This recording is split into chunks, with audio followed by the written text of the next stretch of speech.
अस्सलाम वालेकुम dear viewers. उम्मीद है आप जहाँ भी होंगे खैरियत से होंगे। नॉलेज प्रोमो चैनल में आप सबको खुशामदीद कहता हूँ। आज हमारा फर्स्ट लेक्चर है और आज हम बात करेंगे पार्ट्स ऑफ स्पीच के ऊपर। हमारी ये कोशिश होगी कि हम पार्ट्स ऑफ स्पीच के बारे में जान सके। जैसा कि आप सबको पता है कि इंसान अपने ख़यालात, अपने जज्बात और अपने एहसासात को बयान करने की कोशिश करता है। इन एहसासात और जज्बात को बयान करने के लिए वो लिखने का सहारा लेता है या फिर बोलने का सहारा लेता है। अब जब वो कुछ लिखता है, अपने एहसासात को या ख़यालात को बयान करने की कोशिश करता है, ख्वाह वो बोलता है या फिर लिखता है, तो उसके लिए अल्फाज ढूंढता है। इन्हीं अल्फाज को हम इंग्लिश में वर्ड्स बोलते हैं। उर्दू की अगर हम बात करें तो उर्दू में दो तरह के अल्फाज होते हैं। एक वो अल्फाज जिनके मानी होते हैं और दूसरे वो अल्फाज जिनके मानी नहीं होते। उर्दू में वो अल्फाज जिनके मानी होते हैं उन्हें हम कलमा बोलते हैं और वो अल्फाज जिनके मानी नहीं होते उन्हें हम महमल बोलते हैं। मसलन रोज़मर्रा ज़िंदगी में हम एक मिसाल देते हैं या हम बोलते हैं कि पानी वानी। अब पानी की समझ तो आती है कि कोई चीज़ है जिसे हम पीते हैं, लेकिन वानी का क्या मतलब हुआ। या हम बोलते हैं किताब व ताब। किताब की भी समझ आती है कि कोई चीज़ जो हम पढ़ते हैं, जिसमें हम पढ़ाई करते हैं, लेकिन ताब का क्या मानी हुए। तो इन मिसालों में किताब ये है कलमा और ताब है महमल। इस तरह पानी वानी की अगर हम बात करते हैं तो पानी है कलमा और वानी है महमल। इसका मतलब ये हुआ कि उर्दू में अल्फाज बामानी भी हो सकते हैं और बेमानी भी हो सकते हैं।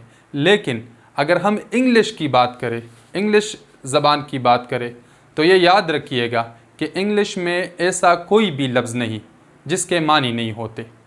यानी इंग्लिश में महमल कोई नहीं। हम जो अल्फाज इस्तेमाल करेंगे या लिखेंगे या बोलेंगे उनके मानी होंगे।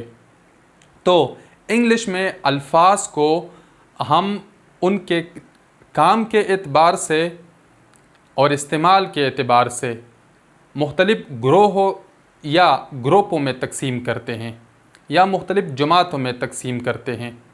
इनको हम बोलते हैं पार्ट्स ऑफ स्पीच। अब पार्ट्स का मतलब है जुज़ या टुकड़ा या हिस्सा, और स्पीच का मतलब है गुफ्तगू, कलाम। पार्ट्स ऑफ स्पीच का मतलब है गुफ्तगू के हिस्से। यानी हम एक दूसरे के साथ अगर बातचीत करते हैं तो उन बातचीत में हम मुख्तलिफ़ तरह के अल्फाज इस्तेमाल करते हैं। वो अल्फाज कौन से हैं और कब हम वो अल्फाज इस्तेमाल करेंगे। तो इस वजह से मुख्तलिफ़ वो अल्फाज जो हम रोज़मर्रा ज़िंदगी में एक दूसरे के साथ बोलते हैं उनको हम पार्ट्स ऑफ स्पीच बोलते हैं। तो पार्ट्स ऑफ स्पीच बुनियादी तौर पर 9 किस्म के हैं।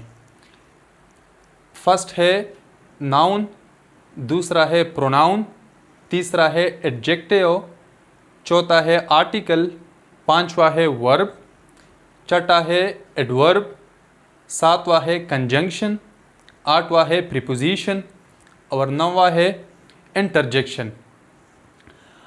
ये तो पार्ट्स ऑफ स्पीच के बुनियादी हिस्से थे। अब हम इंग्लिश ग्रामर में बुनियादी तौर पर ये कोशिश करेंगे कि एक एक लफ्ज़ के बारे में जान सके, एक एक लफ्ज़ के बारे में डिटेल से पढ़ सके। जब तक हमें इन अल्फाज की समझ नहीं आती, इसका मतलब ये हुआ कि हम फिर अच्छी तरह स्पीच नहीं कर सकते। अगर हम इंग्लिश बोल सकते हैं लेकिन हमें ग्रामर का नहीं पता, तो इसका मतलब ये हुआ कि हम अच्छी तरह ग्रामर नहीं लिख सकते। इस वजह से ग्रामर को समझने के लिए इन अल्फाज को समझना बेहद ज़रूरी है। अगर बंदे को या स्टूडेंट्स को इन अल्फाज के सही इस्तेमाल का नहीं पता, वो कभी भी अच्छा ग्रामर नहीं लिख सकता, वो एक ग्रामेटिकली करेक्ट सेंटेंस नहीं लिख सकता।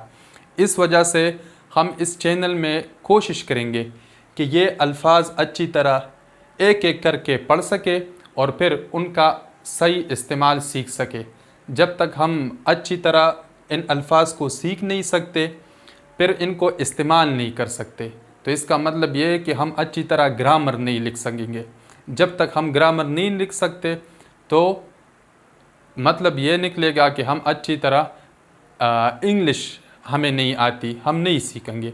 इस वजह से नेक्स्ट लेक्चर में इंशाल्लाह हम कोशिश करेंगे कि नाउन से स्टार्ट करेंगे, फिर प्रोनाउन पे आएंगे, एक एक लेक्चर में एक एक वर्ड को समझने की कोशिश करेंगे।